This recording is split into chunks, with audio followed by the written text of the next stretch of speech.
I don't know. What have we created here? What have we created here?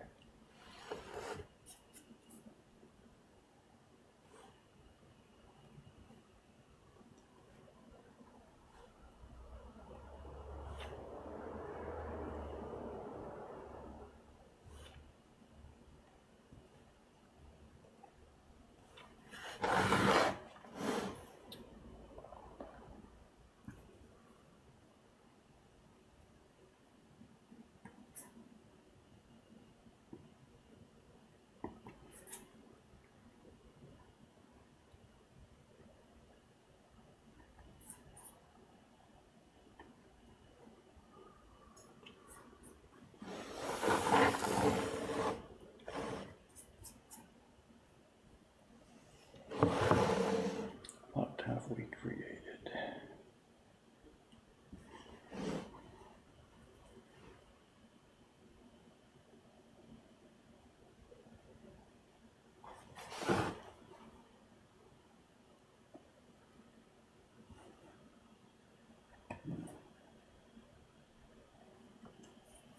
Good morning, ladies and germs.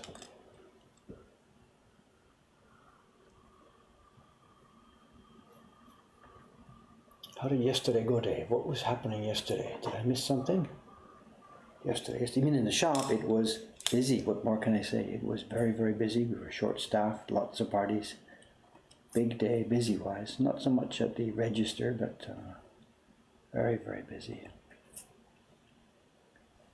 It'll be another busy day too today, except we've got more staff today. There's 3 of them here to help. It's Kawai-san, Nakamura-san, and one of the new trainees.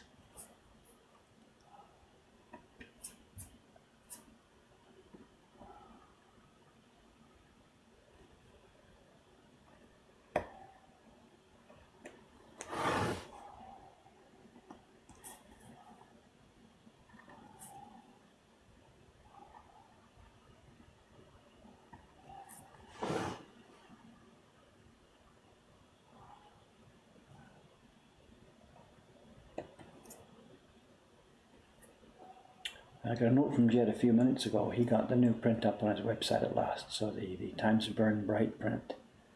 There was a bit of a mix-up, Cameron and I put up that video the other day, and we had assumed and thought that Jed had his webpage ready for ordering and stuff, and it hadn't been the case, and he was out of town. He was doing that presentation in Oregon somewhere when we put the video up, and he didn't even have a copy of the print with him. So there was a bit of a mix-up back and forth. Anyway, the web page is up now. For those who are chasing that print, it's ready and up and going.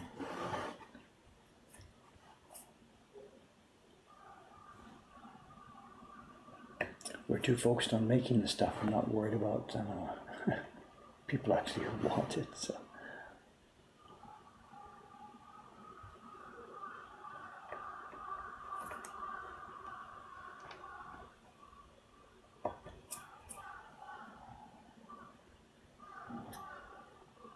Crows are busy out there, What's going on? Can you hear it?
I think it's a crow war or something going on. I don't know. They seem to be coming, the noises come from a couple of different directions.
Not sure what the question here. Did you guys add the barren skin bit after you discovered the video the other day? I don't know what you're talking about. I'm sorry.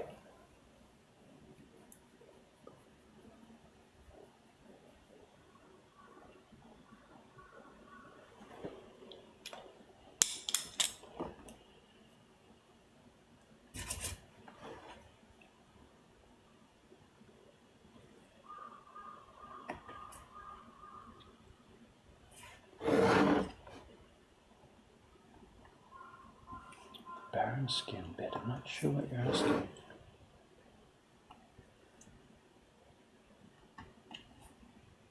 Did we add the barren skin bit?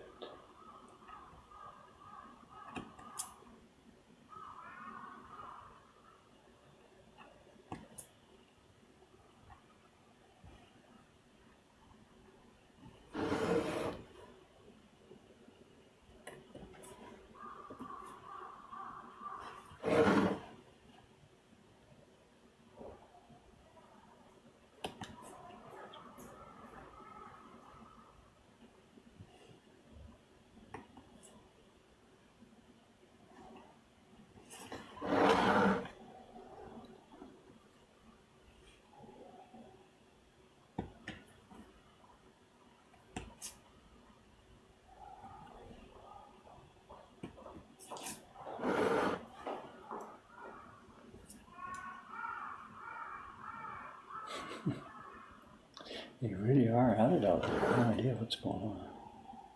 Sunday morning, so there's lots of cleaning, the street cleaning and stuff's going on. But that doesn't mean any garbage being thrown around or anything. I don't know what's up. There's also a bunch of dog barks mixed in with the noise.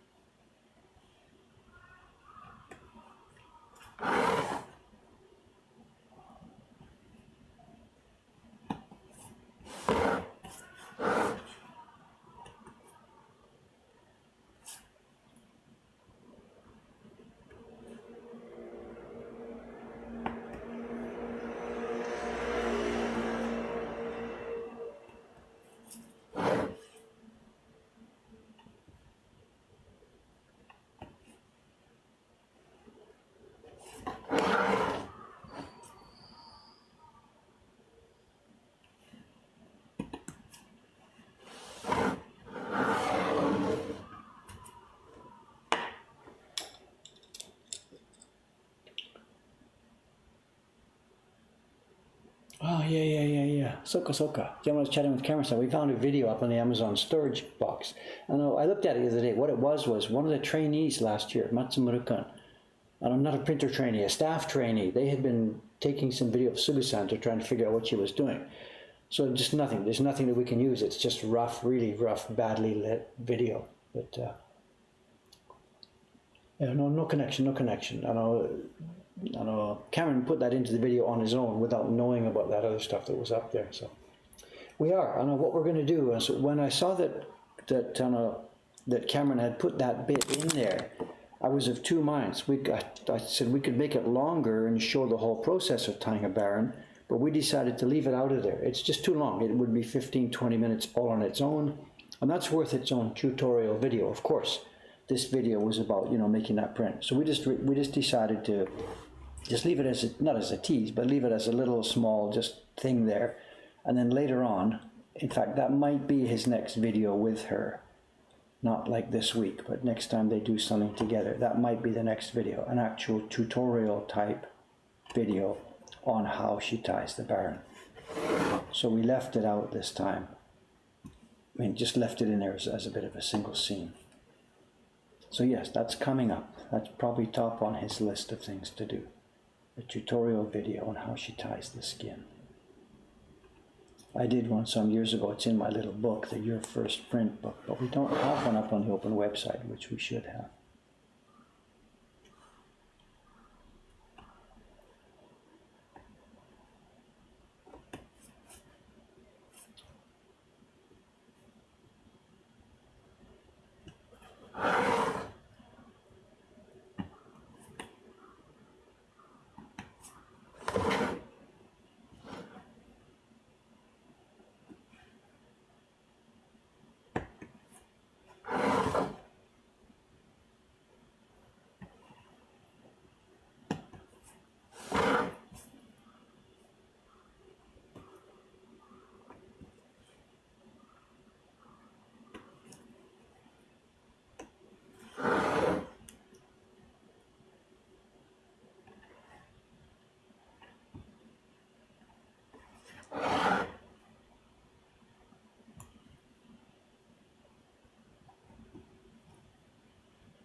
Where's that woman in those shoes?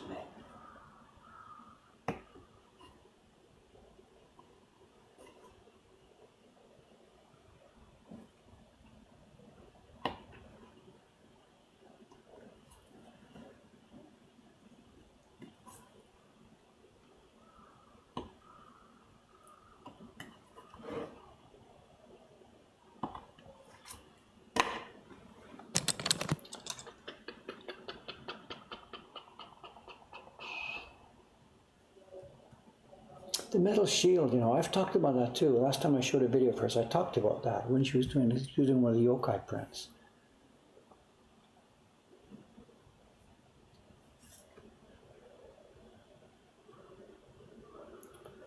Aimi-san baby sounds? It could have been, you know, because lots of times Aimi-san was working there. You know, I wasn't the one doing the filming, so I don't know about that. You know. When printing, will the order of the impressions affect the result? Yes and no. I know. It depends. I know. In something like the print we do here in our print parties, there's 3 colors, right? We do a red, then a blue, then a yellow. And we've shown people actually as an experiment. We go through red, yellow, blue, red, blue, yellow, and then yellow, blue, red. And the finished prints are exactly, totally identical. So that when you put, you know, if it's whatever, if it's a 50% red and a 50% blue, whether it's one or the other on top, it doesn't matter.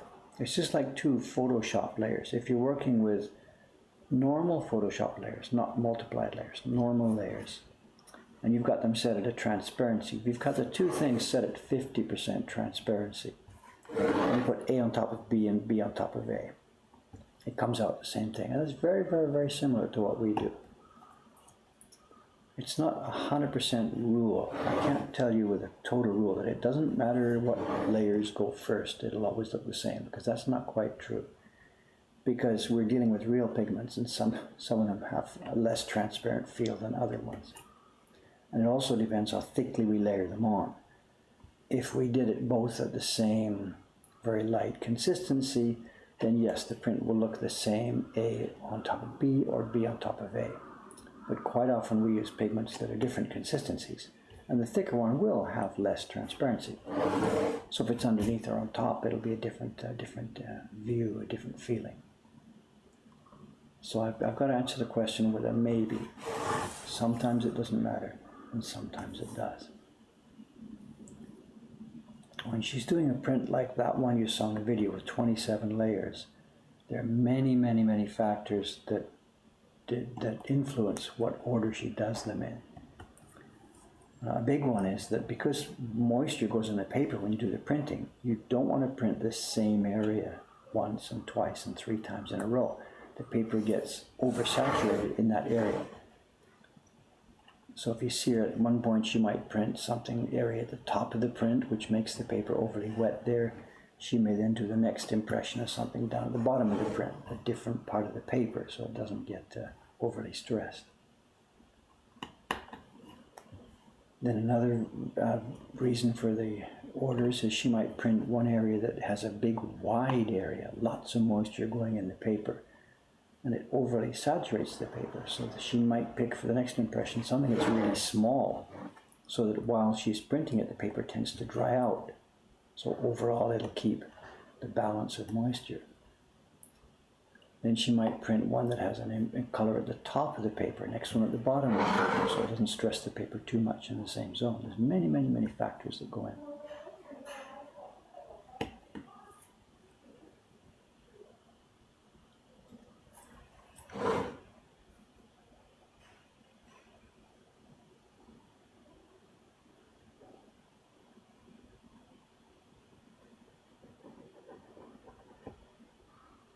I'm not quite sure what happens in this corner. Hang on a sec.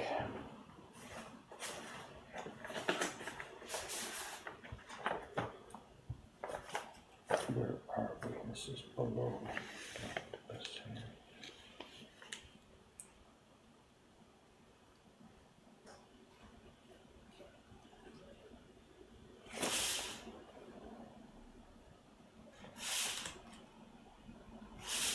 Oh, it's open. Okay.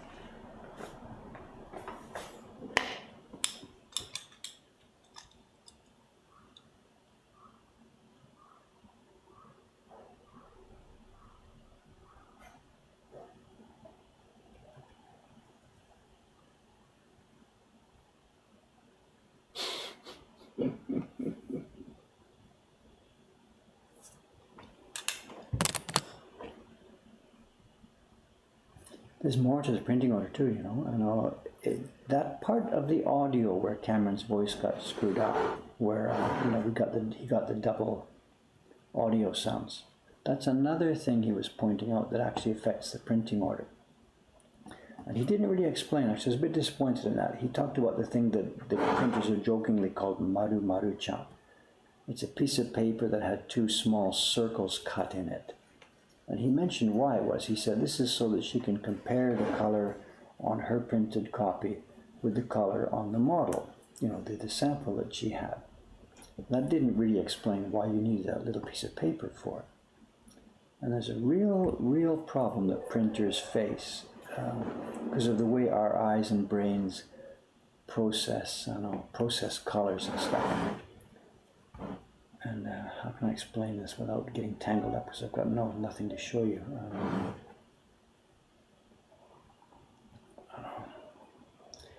The way we look at the colors in a print really depends on what's around them. A color that is maybe just, let's take a light blue or something, for example, our brain sees it as a certain level of light blue. But if it happens to be surrounded by, for example, white, we see it as a bit of a darker tone than we do if it's surrounded by black. That's Jitsan, and he's forgotten that it's streaming time. Excuse me a sec.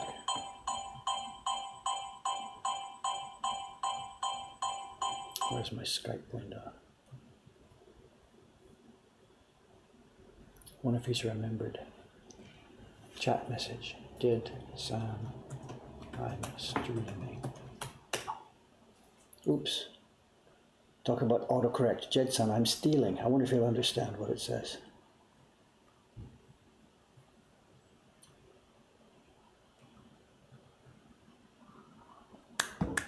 He doesn't always call during stream time. He calls 25 times a day. It's not true, but X number of times sometimes. Message from him there. Hang on a sec. Okay, okay. He gets it. He might drop in and out. I have no idea.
Did Jed drop in? Yes. Usually we do, right?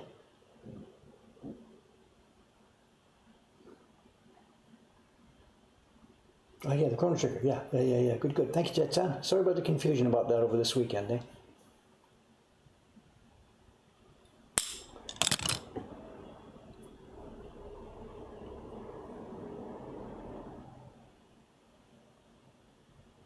Jitsan, how did the presentations go over in Oregon? I know you're back home, I guess, now, are you? Or are you still over there?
It's a busy morning out. There's lots of action going on. Sunday.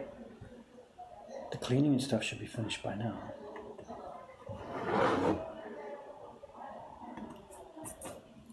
What if there's something going on I'm supposed to be part of that I missed? It's quite possible, you know.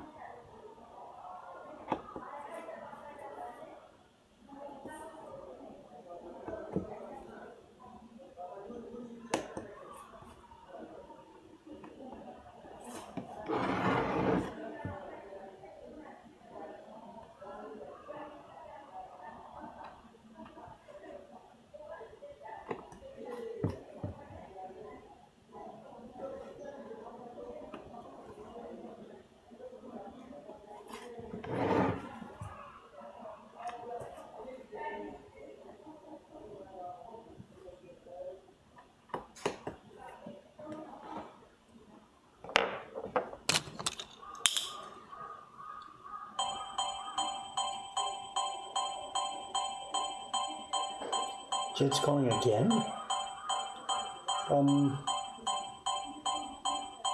What?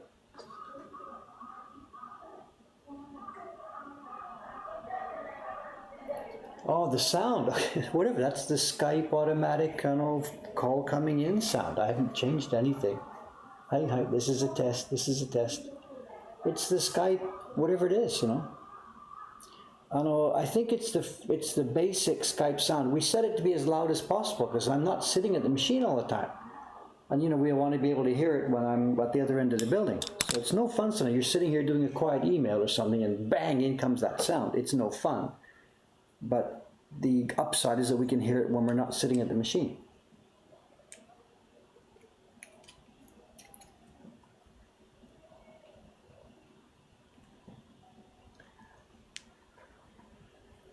This is a test. Thanks, guys. Scared me out of my chair.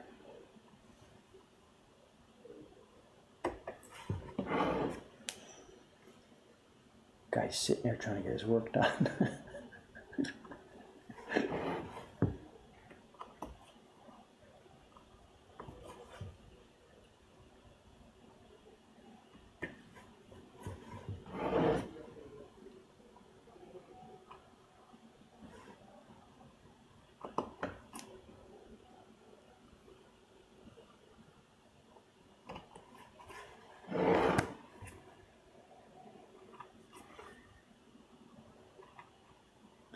Good thing my Skype address is secret, or we'd have all kinds of people on the stream doing that just for jerking around, right?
fix this thing.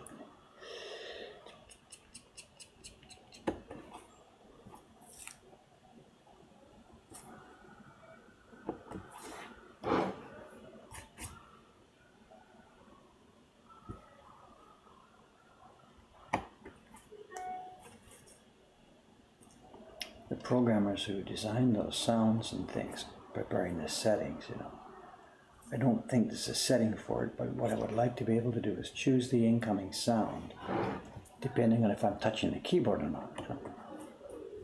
Skype should sense whether or not I've touched the keyboard in the last minute or so.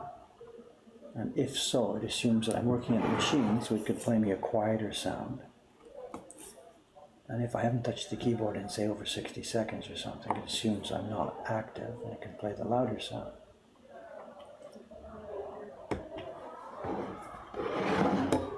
Maybe that's already a setting, I don't know.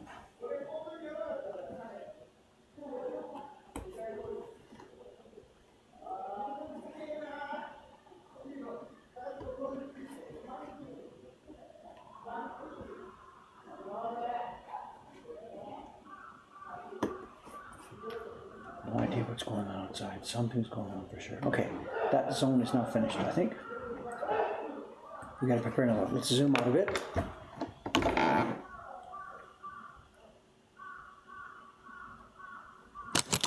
Okay, let's find another tentacle to work on. What's next? This one here, I guess.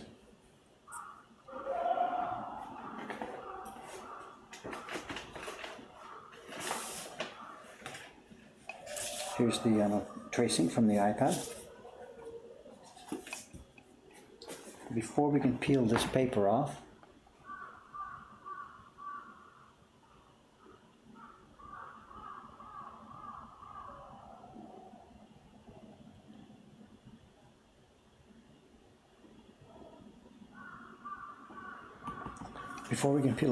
I have to make sure, what have we got here? Hang on a sec.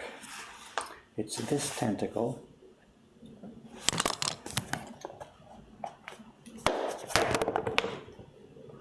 And it's just classic. It's got an orange line along the top side, which cuts out. No, it goes right to the end. Okay. Nothing at the bottom, solid color at the bottom. Alright, so before I peel the paper off here, I have to cut that line, because this is my information where the key block line is, right to the end.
Where does it get to here?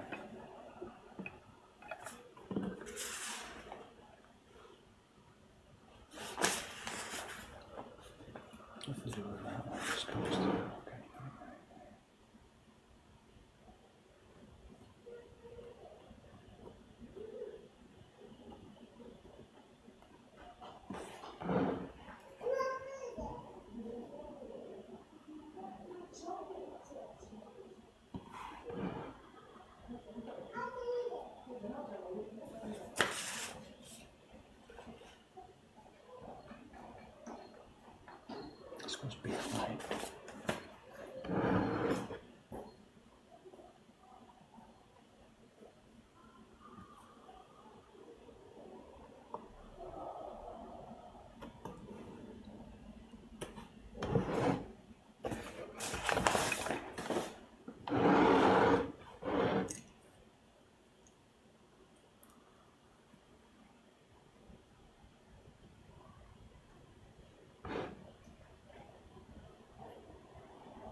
Okay, peel off the original transfer tracing now because we don't need it. We've found out where the suckers are and we found out where the edge of the line is. So that information is now finished. We've got rid of that. So let's clean off down to the bare wood.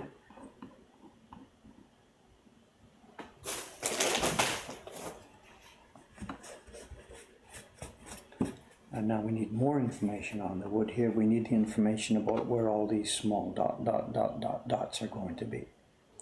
That information I get from the tracing we did on the iPad a few weeks ago, which has now been printed out onto this Gampi paper, printed by laser printer.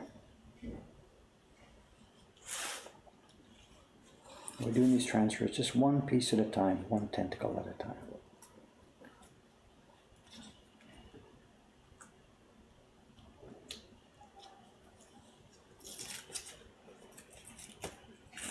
Oops, don't tear it in half, Dave. What are you doing?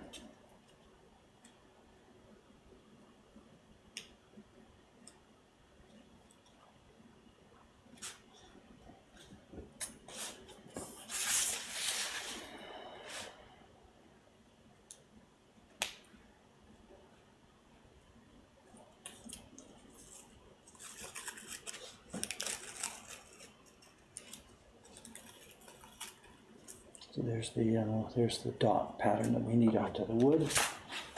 And the way we get it onto the wood surface is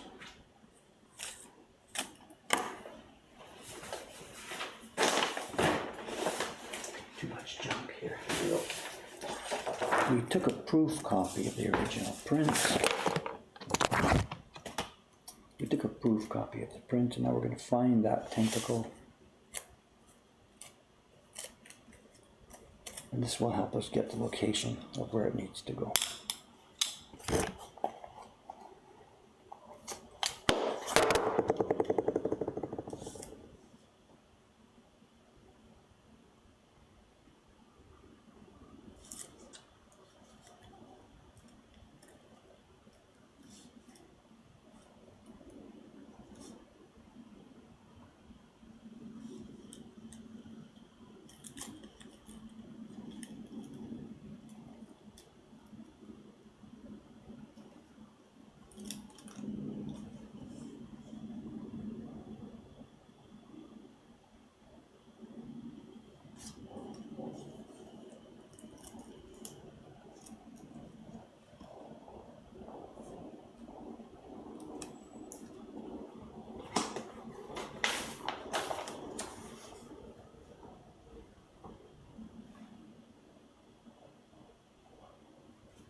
Back here, I think.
Okay. We got it located, and now we're going to glue it on.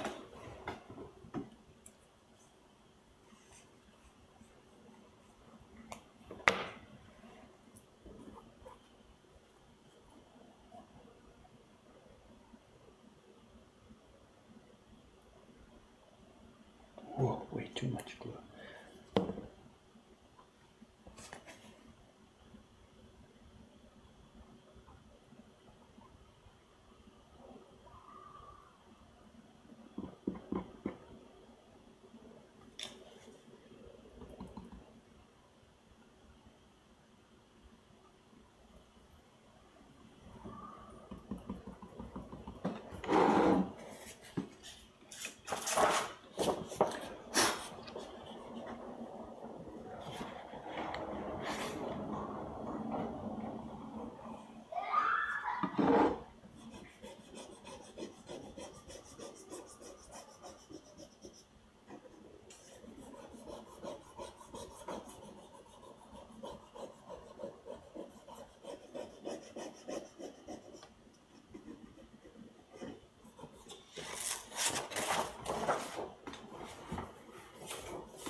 Okay, there we go. The dots are now on the wood.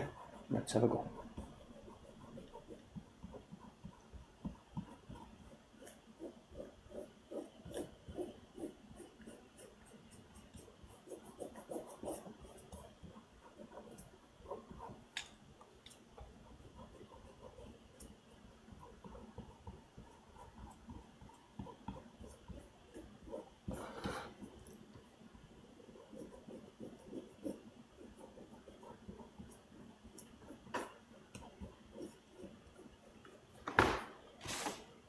Okay.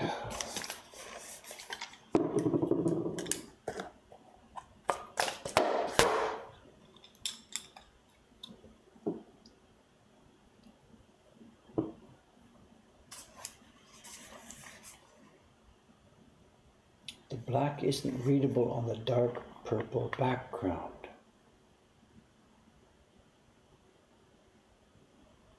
What are we talking about? Scrolling thing here?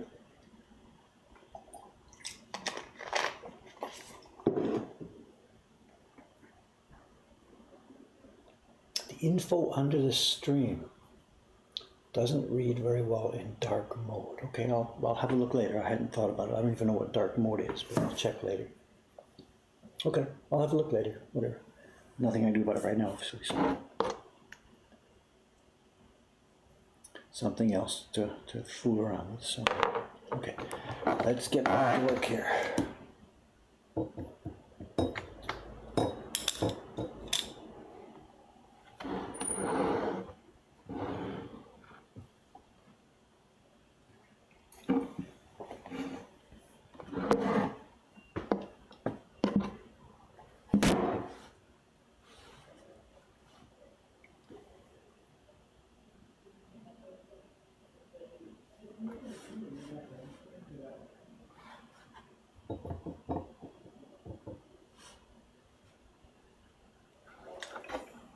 Earthquake here, hang on a sec.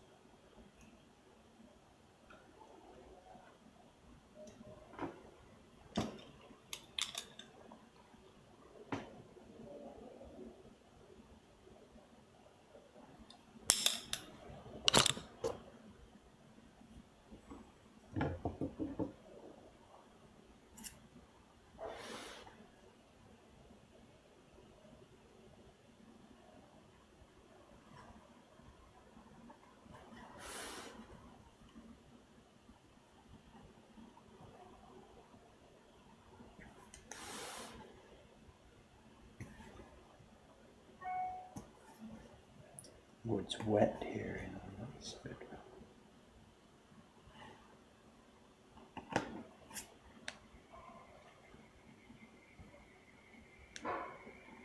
So it seems to have quieted down outside, both the crows and the community people. So I think what probably was, it was a Sunday morning cleanup, and I must have missed it actually. I do the Tuesday cleanup, first Tuesday every month, along with all the other shop owners. We really do a job, scraping gum off the thing, off the streets and doing the whole thing, washing all the lights and stuff like that. But the Sunday morning cleaning is the community people, and it's sweeping and garbage check and stuff like that. And I must have missed that one. I didn't get the notice, or didn't notice the notice or something. So.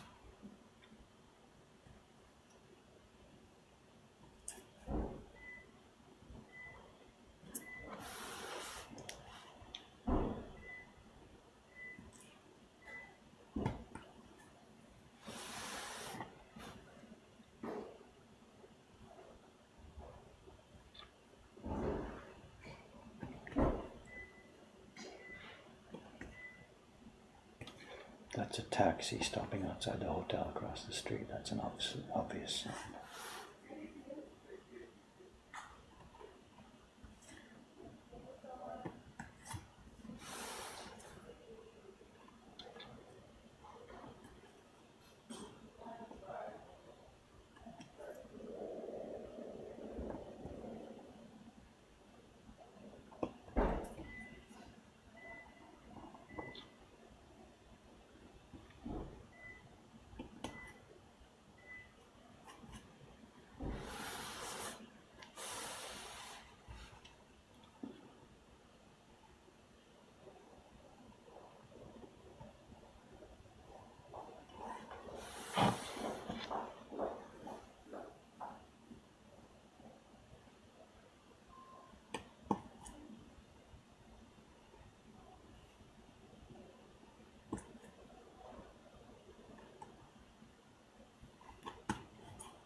Oh, my mother's here again. Good morning, good morning. I've been watching for your green dot the last few days, you know. I don't see it at all on Skype. I've been trying to call you, but even right now I don't see it. Your Skype at the moment shows away, Mom. You're at your computer, obviously you're here on the Twitch stream, but your Skype is orange. It says away. So I don't know. Have you got it set for secret or offline or something? Any advice, anybody, from my mother? I'm trying to call her on Skype, but when she comes to her computer, as she is right now, her Skype, I'll confirm this. Yeah, her Skype right now is still showing the orange clock with the away mark. What does she have to do to make it work? Maybe she just wants to be left alone, and then I don't think it's...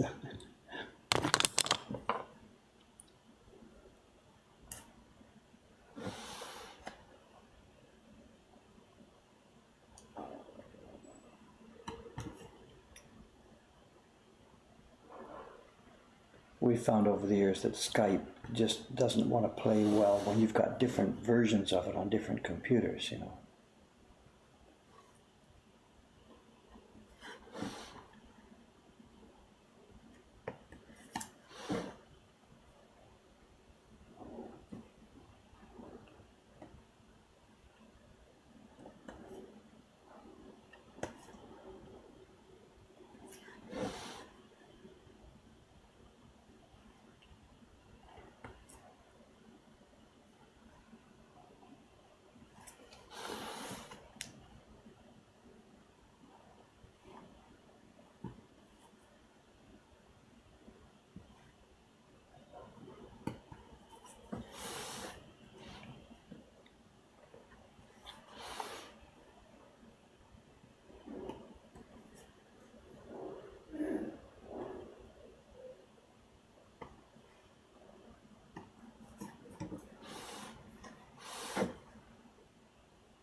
I know the reference to Simon, that's my brother. He's in Germany sometimes, Thailand sometimes, and he chats with my mother every morning. And I don't know, his Skype seems to work properly and mine doesn't.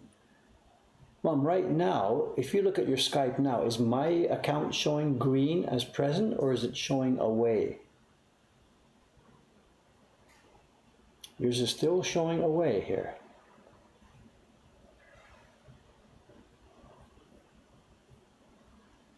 We can't take over the stream for this.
It shows green. So her Skype is showing me green and mine is showing her. Let's check it. Now hers has become green now.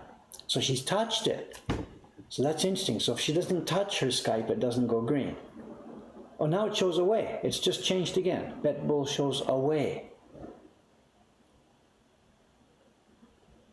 Yeah, it only shows green for me if Skype is the program of focus for her. Is that what's going on? Surely not.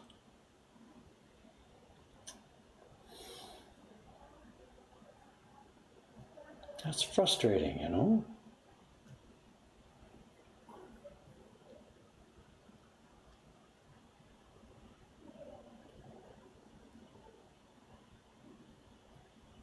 It's away again now. It's showing away.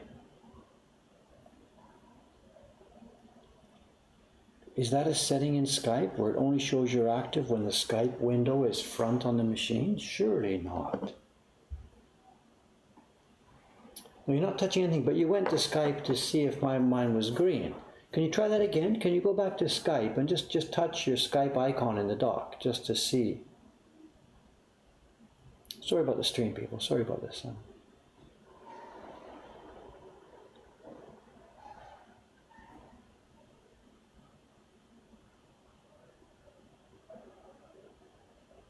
No change. It shows away, away. I don't know how often it refreshes. There it is. BetBull now shows online. So you've touched it. So it only shows online when you touch it. That's insane. All right, well, okay, it gives me a warning. At least I can phone you when it says away, assuming. Long distance tech, you know, sometimes it's fun. Sometimes it's not so much fun. It's okay. All right, okay, this is interesting. I've learned, okay, Mom, that, you know, I've been waiting for your green dot before I call you. But now I've learned that it's not necessary, that you're there. Sometimes it shows away, so.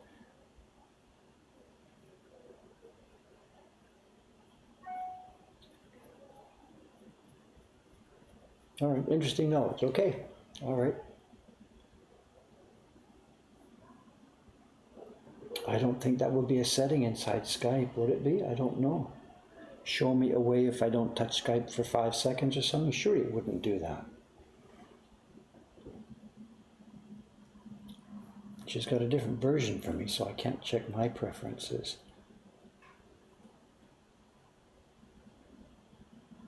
Oh, okay, it is actually. In Skype, there's a preference that says, set my status to away after X minutes of inactivity. Inactivity meaning computer inactivity or Skype inactivity. Yeah, next time I'm talking to her, I'll have a look at this.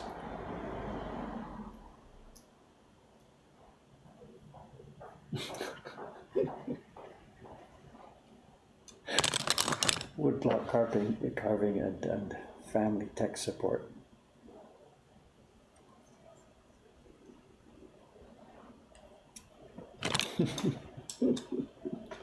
Unique Twitch stream. Hey.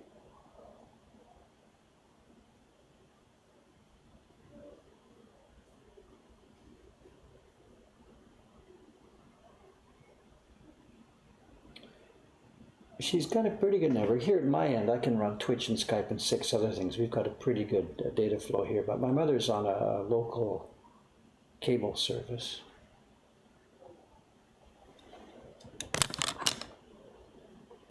The reason we're using Skype and not something else is because over the years, you know, we've got all of our family members. It's myself, my daughter, my brother in Germany, my mother there, and my sister had it. So we've got so many platforms and so many computers, and Skype was the default way for our family to talk to each other on computers, you know.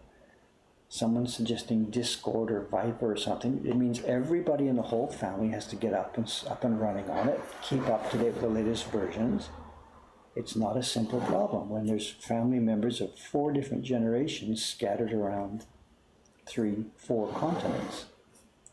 Skype was the simple go-to solution for us. It was always there, it worked easily. It still really is I think,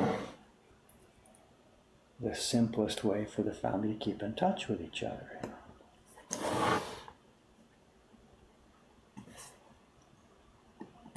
but it's not a consistent program. It's just always all over the map. It was very frustrating for my mother last year. She clicked some button, it must have said, shall we update? She clicked the button, it updated, and the whole interface, of course, changed.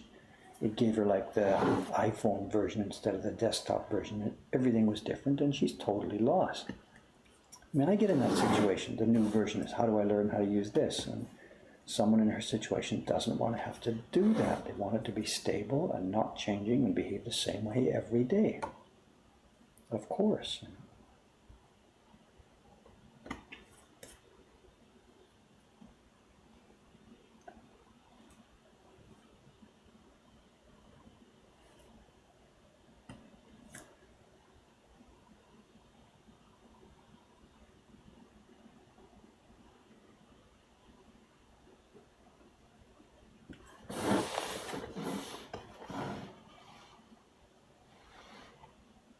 I lost where I'm from here.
While my mother's here, there's something I should mention to her that she'd laugh about, I guess. That TV thing we did last week, that 1 hour TV show, it aired last Monday night. When we were making it, they asked me, do I have any photographs and stuff from when, from the old days or whatever. They wanted lots of photographs from when I used to play flute and stuff like that.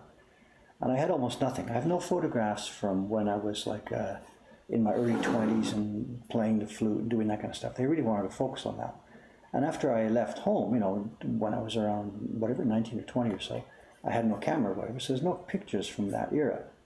They were quite disappointed. They thought I was like holding back, so I didn't want to show them and stuff like that. So I brought out my family box. I've got a box that's got the photographs my mother gave me. And a while ago when they were cleaning up her own photograph stuff, she split it up and gave me the box of pictures that was me and gave the box of pictures that was my brother to him and stuff like that.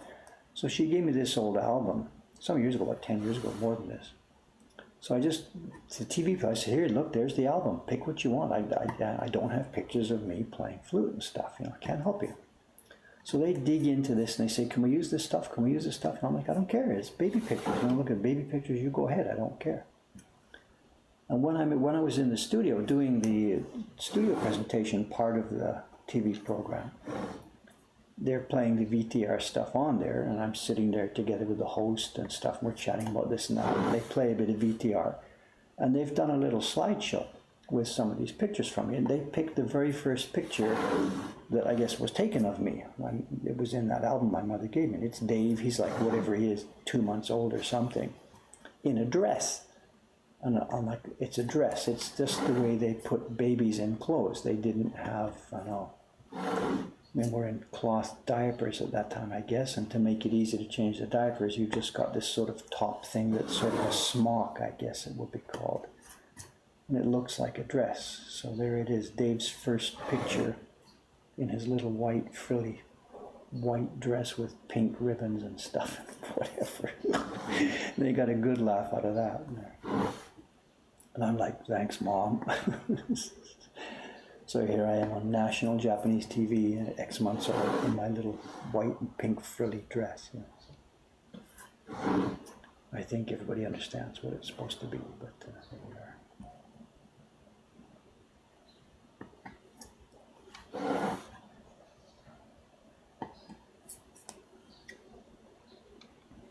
That program seems to have got quite a good airing, you know, over the past week. I mentioned this the other day.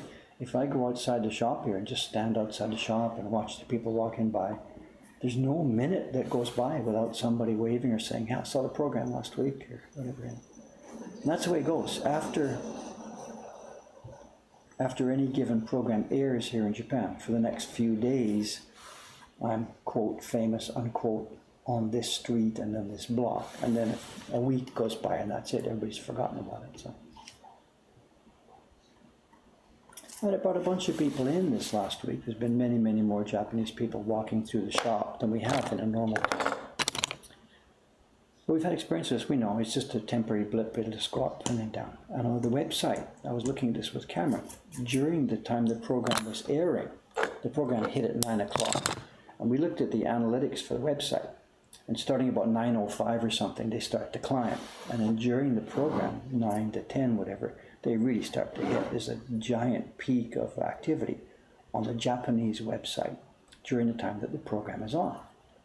And he and I sat down with the analytics earlier this week, after the program, a few days after the program had aired. And we were looking at the analytics on the website, you know, because there were no orders. It's really still interesting. Tons of people going to the site, tons of people looking around, and the online situation matches exactly what we find in the shop here. Western visitors come, enjoy themselves, do the party, sometimes buy stuff, sometimes not. Japanese people come, look around, ask questions, and leave. It's extremely rare, as in like once or twice a week or something, for a typical Japanese person to purchase some of the products in our shop. And it's a couple of things are in play here. One is still, for most Japanese people, this idea of woodblock prints, ukiyo-e and stuff, it's old-fashioned, it's of no interest to them. They don't, you know, they've grown up with the idea of ukiyo-e or woodblock prints, feeling that it's that old, boring, dry stuff. And that's the image that's burned into their brains since they were little kids. And most Westerners come at it the other way around. They've had the image, since they ever first heard about Japan, they've had the image of ukiyo-e and Japan as being something, whatever, inherently interesting and honored and good. And it still is there. Even though they saw the program and saw what we said about interesting new designs and how to look at the prints nicely and the nice light and all that stuff, they just can't get over that barrier about feeling about prints as being inherently boring and junky. And on top of that, there's the new mood here in Japan about not filling up your house with stuff. You know, there's that woman, she's super famous, I forget her name, she's famous all over the world now. Clean up your life, clean up your house, don't buy stuff. Get rid of your junk, you know. And that has had a huge effect on the economy here in Japan. You can argue it as a good point and a bad point. It's good that people are not buying junk and it's not a mindless consumer society, but her books single-handedly have cratered the Japanese economy because nobody buys stuff.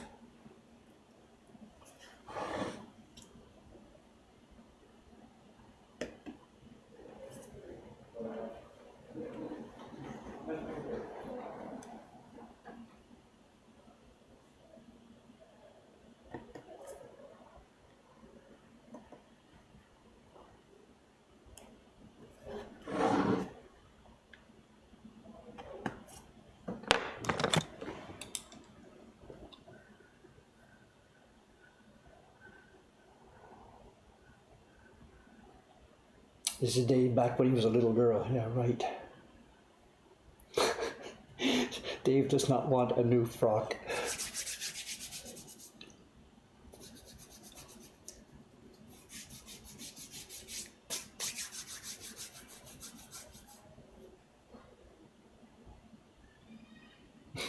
So, a paradox involved there, right? There's a paradox. So.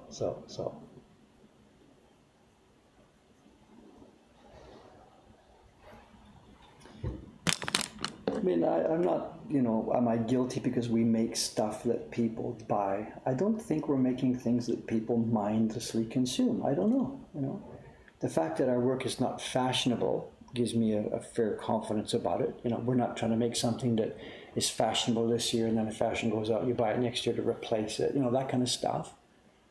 I think I'm fairly, confident with the things that we're doing. They add value to people's lives when they choose to collect them. The other part that makes me feel not so guilty about this is that we are a very low energy cost company here, place, activity. We use very little plastic and high energy and, and we're doing this by hand with no power tools and stuff like that. Then another aspect of this is the products that we make will last hundreds of years. And that puts a real different twist on it. This print, when I finish making it, somebody will purchase it, that's fine. They're a consumer, I'm a producer, we're part of the big economy thing. But the thing that they consume, the thing they purchase, is going to last a couple hundred years.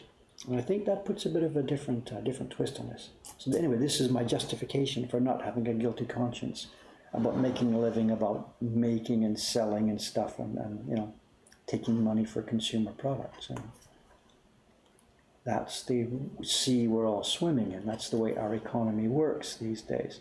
We may figure out a different way, better way, different way how to do things, but at the moment, the way our economy works is a division of labor. I'll do this, you make your bread, I'll pay you money for your bread, you pay money for the prints, that kind of stuff.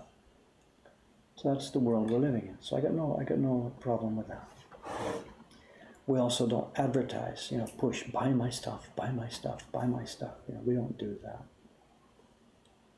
So this is my justification for not feeling bad about making stuff and selling it and taking money for it. I don't want to overthink it. This is the way the world works. So there we are, in our piece in it.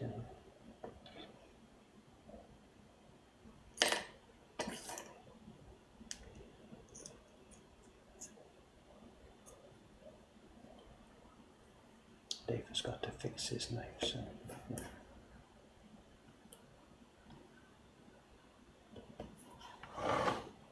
But that paradox of her stuff, and she writes books about how you shouldn't buy stuff and do everything else, and people buy her books to learn how to do that. It's interesting.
scrappy at the end here.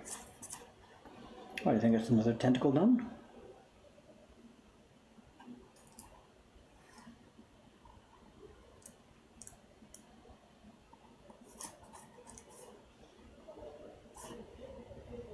What's time? We have time to do one more?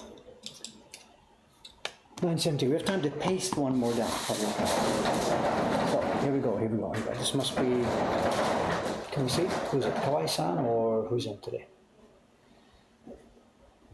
It's Kawai-san. Morning. He was here late last night. You know, he did the shop all day with me, then he went upstairs to do more printing, you know.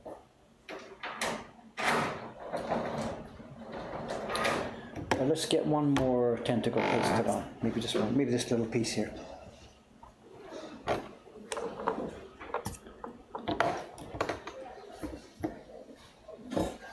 It suddenly became brighter here.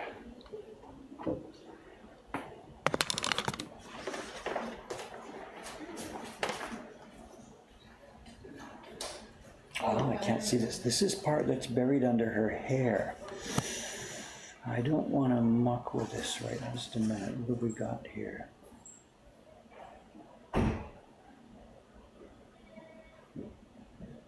This is buried under her hair. I don't think it has a straight edge on it. Let's try.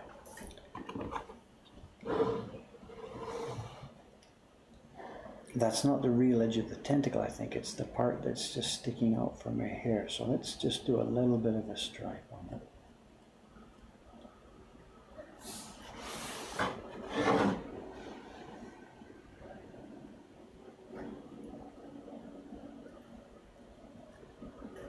I'm not quite sure about this piece.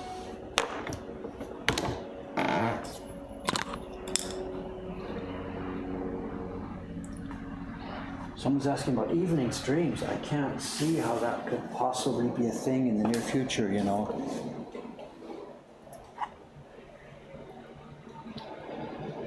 And that's one of the busiest parts of our day. And it's also extremely unpredictable. The 8 o'clock stream here has happened because I can totally control it. There's nobody else here. The doors are closed. It's 100% up to me. I get up, do my shower, do this, do that, get organized, get ready, press the button and go. Because there's nothing and nobody around. The problem we had with the evening streams when I was trying to do them earlier is that I'm totally at the mercy of what's happening around me. The shop might be busy, the shop might be quiet. People are here, people are not here. I have absolutely no control over it, and it was chaos. I did a few.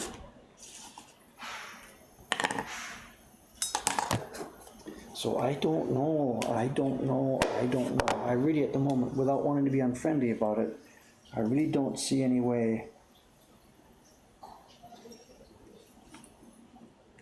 that I'm going to be able to be streaming in the evening, you know.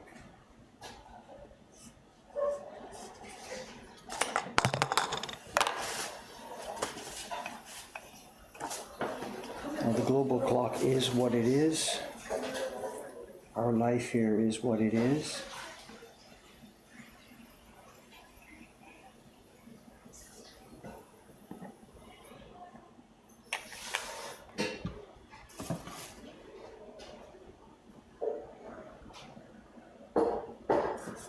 The only way I could think about doing it is not so much like at 5:30 or so, just at the end of the closing of the shop, but like before I went to bed or something, 11 o'clock at night or something like this, you know.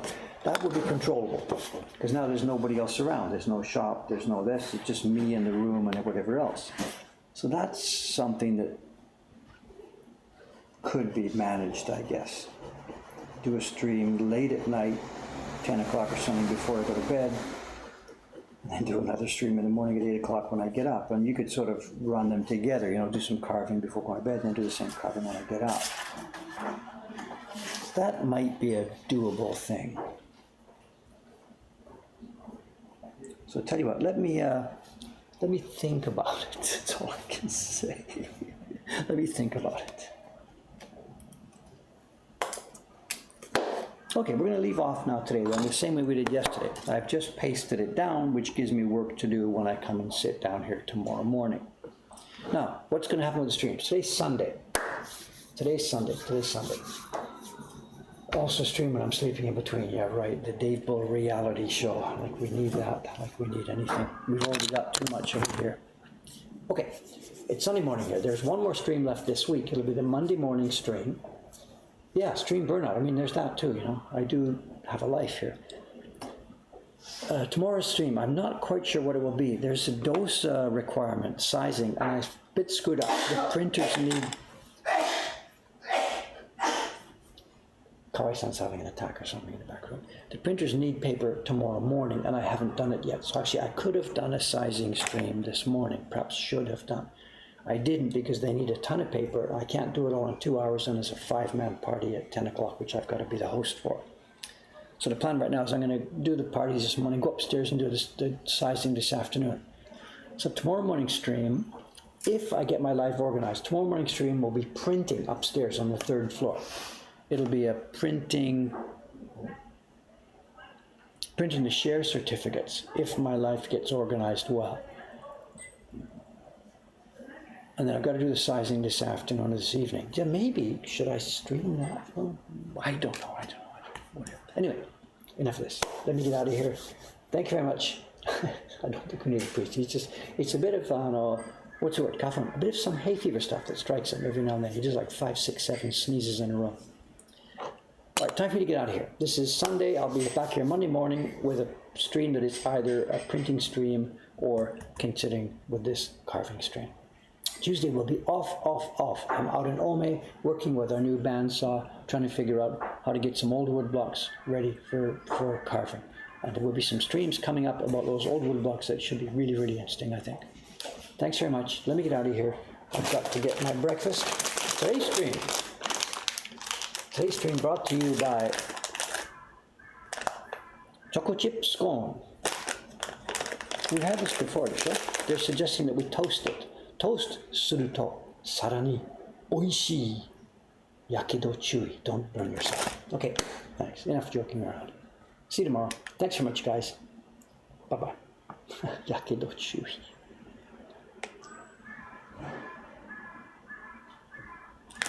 Looks delicious. You see? There's actually too many chocolate chips. It's overdone in the chocolate chip department. Anyway, see you later, guys.